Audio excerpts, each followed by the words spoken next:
Hello there, welcome back to my YouTube channel. This is Cassie, and I have a card for you today for the Heffy Doodle November Challenge, which was a thankful challenge. So let me show you some of the products that I'm going to be using for my card today. I'm going to be using this Elephant of Surprise along with the matching dies. Love this cute little set. I'm going to be using the Thanks Heffy Cuts and then some stencils. This is the Pinstripe stencil, and then the bigger one is the Crosswalk stencil. Alright, so let's get started. I'm going to tack down my piece of white cardstock. This is just some Nina cardstock down. I'm going to tack that down with a little bit of washi tape. I'm going to take my pixie spray off to the side, out of the way, and I am going to spray one side down with the pixie spray, which will give it a little bit of tack, and I'm going to do it on both of them. So that way they'll stay put when I put them down. Now when you're done, you want to turn your can upside down and press the button so that it'll let some of that air out and it won't get clogged.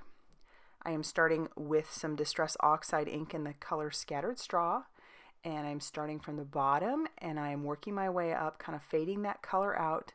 I'm using my VIVACE beauty brushes. That helps to get a very soft blend, and then just going to fill in that Crosswalk stencil.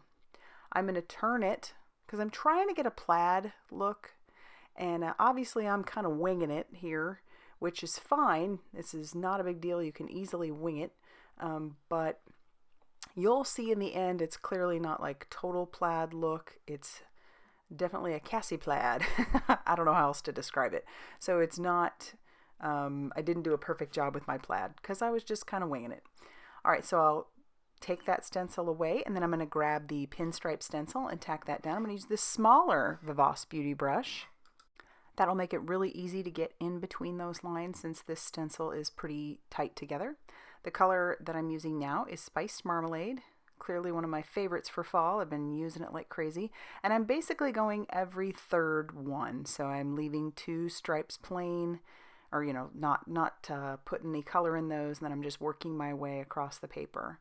Then I'll turn it and do the same thing the other way.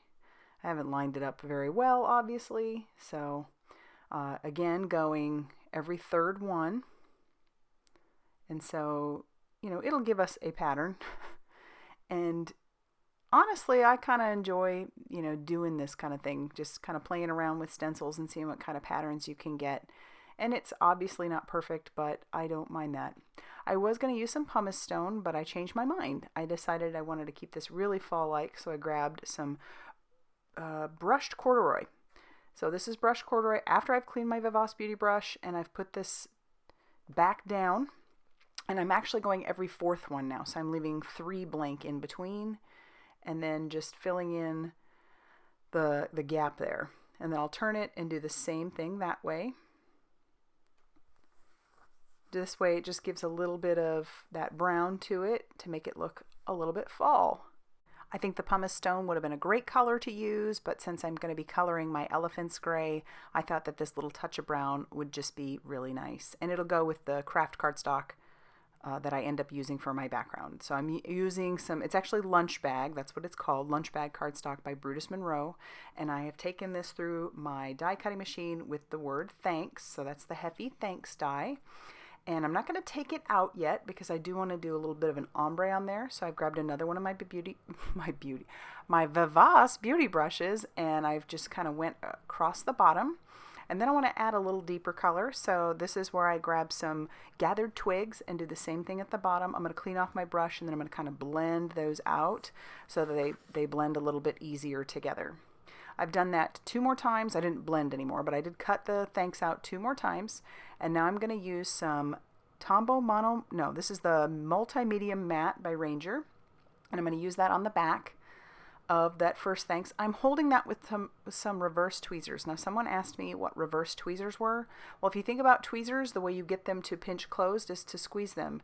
But these are reverse, so that's the only way you can get them to open is by squeezing them.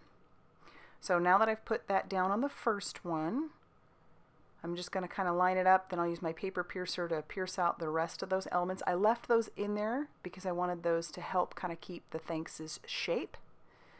And then I'll do that one more time. So now it's a 3 stack. So it'll be like a little chipboard word. And I'm going to put a block on top of it to make sure that it adheres to each other very nicely. I have a scrap of Express It cardstock that I'm putting into my mini Misti, and I'm going to ink up the 2 of the 3 elephants along with the 3 little clusters of peanuts. And I will ink those up with some Memento Tuxedo black ink. So this is, obviously I'm going to do some Copic coloring here. And I stamp it down twice. I don't show you twice, but I do stamp it twice to make sure that I have a good crisp image. And then I stamp the peanuts twice. These are the colors I'm using for my elephants. So it's W1, W3, and W5. I'll start by putting a nice base down of W1. I always like to put my lightest color down first because it gives a nice base of the color. And that way, as I've said before, it kind of wets the paper just a little bit. And so with it being wet, the other colors will blend a little bit easier. So now I'm coming in with W3, and there's really no rhyme or reason to where I'm putting my shading, as I typically do. I'm just putting it where I think it looks good.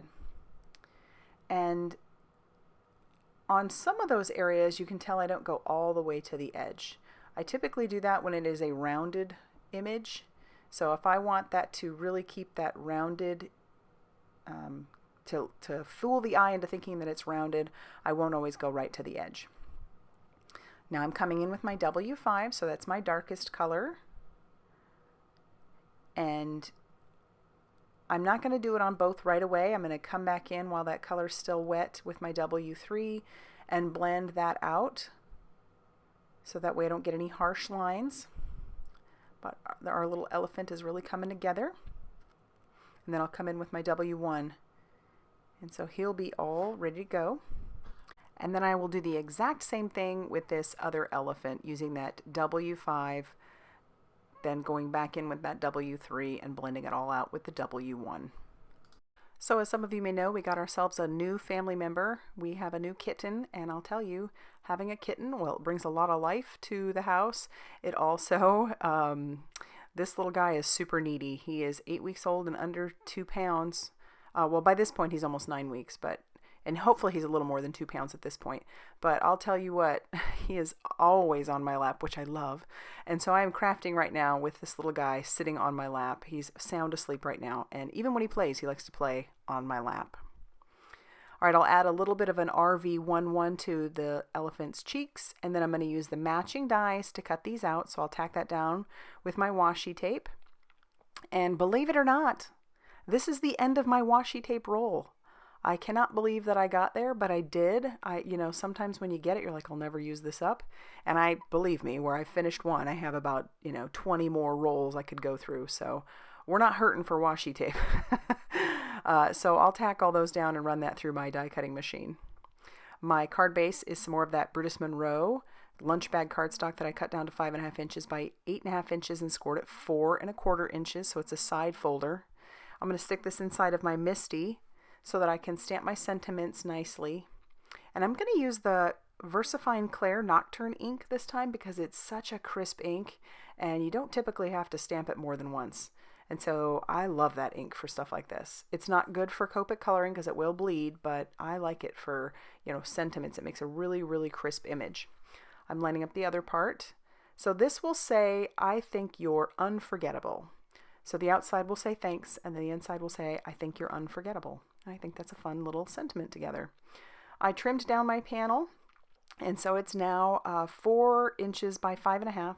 So I'll leave a little border on that left-hand side, but it'll go flush to the top and bottom, and I used some liquid glue to adhere that down. I'm going to put that same liquid glue behind my thanks die, and then we'll adhere this down to the front. And I thought about popping up my elephant with some foam tape, but I thought, nah, he looks cute like he's just standing right there on the thanks. So I'll use the same liquid glue on him. And then I'm going to do the same thing with the peanuts. I put 3 of them down on the front, on the bottom, like they're just kind of sitting underneath the thanks. I'm using my crystal katana because that holds it picks up everything really nicely and it holds that stuff while I'm putting the glue down. And then I will do the same thing on the inside. I'll put my other little elephant.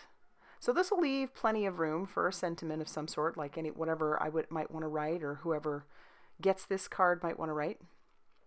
And then I'll put the peanuts down on the bottom as well. I just love that there's little matching dies for those peanuts, because those really are not fun to hand cut. And then for a final bit of embellishment, we are going to grab some Nuvo metallic silver lining drops. So that'll bring in a little bit more of that gray from the elephant. And I'll just put a few drops here and there. And then I'm going to tap that down just a little bit to give them more of an enamel dot look. And that'll just kind of flatten them just a little bit. And then here it is in all of its fun little glory. So as I said, this was for a challenge and there is a prize. So I will have the challenge linked down below. You're going to want to go check that out. If you liked this video, please hit the like button and subscribe if you haven't already done so. And at the end of this video, there's even going to be you can click on some other videos if you haven't seen them already. And as always, thanks so much for stopping by.